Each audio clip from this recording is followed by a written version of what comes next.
Welcome to our second edition of WDBC Internet Television. I'm Michael P. Borgia. The borgcast, as always, is brought to you from deep behind enemy lines by dailyborg.com. Conservative politics for the thoughtful. Resistance is futile. You will be assimilated.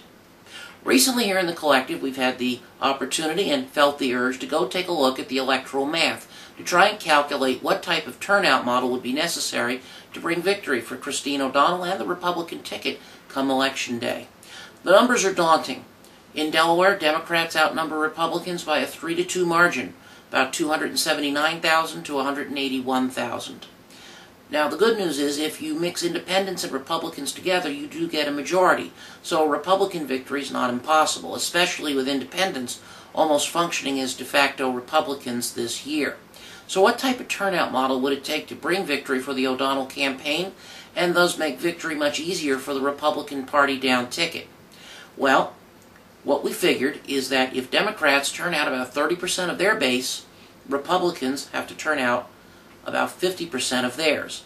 Now, O'Donnell is the toughest case because she has the weakest Republican loyalty of all the candidates on the ballot. Only about 80% of Republicans are committed to vote for her.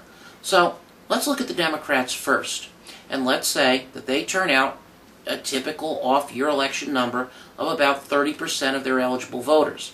And let's say that they are 90% loyal to Chris Coons. Coons would win 75,600 Democratic votes. O'Donnell, 8,400. So that's a pretty good start for Mr. Coons.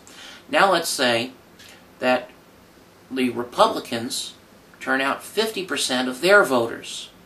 That would give them roughly parity in numbers with the Democrats head-to-head. But remember that Republicans will only be about 80% loyal to O'Donnell. So if it works out that way, O'Donnell will pick up 72,800 Republican voters. Coons will pick up 18,200. So that's 93,600 for Coons and 83,400 for O'Donnell. That brings us to the independents.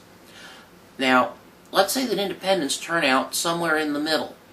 More than Democrats, less than Republicans, about 40%. And how many of them would O'Donnell have to take then in order to close that gap? Well, to close that gap of just over 10,000 votes, O'Donnell would have to win 61.3% of the independents. And please don't forget that 0.3, as it is the difference between winning and losing. That would give O'Donnell 34,600 independent votes and Coons 21,800 independent votes, making the final total 115,800 for O'Donnell and 115,600 for Coons, giving O'Donnell the narrowest victory.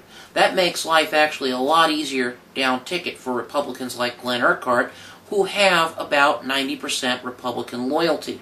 So that's going to give O'Donnell, Urquhart, about a 9,000 to 10,000 vote margin over John Carney on Election Day, should he hold 90% Republican support. Now, it is an uphill fight. It's a deep red state. Democrats have had their way here for almost 20 years against anyone not named Mike Castle. But it is doable if in any year, this year, you have been assimilated.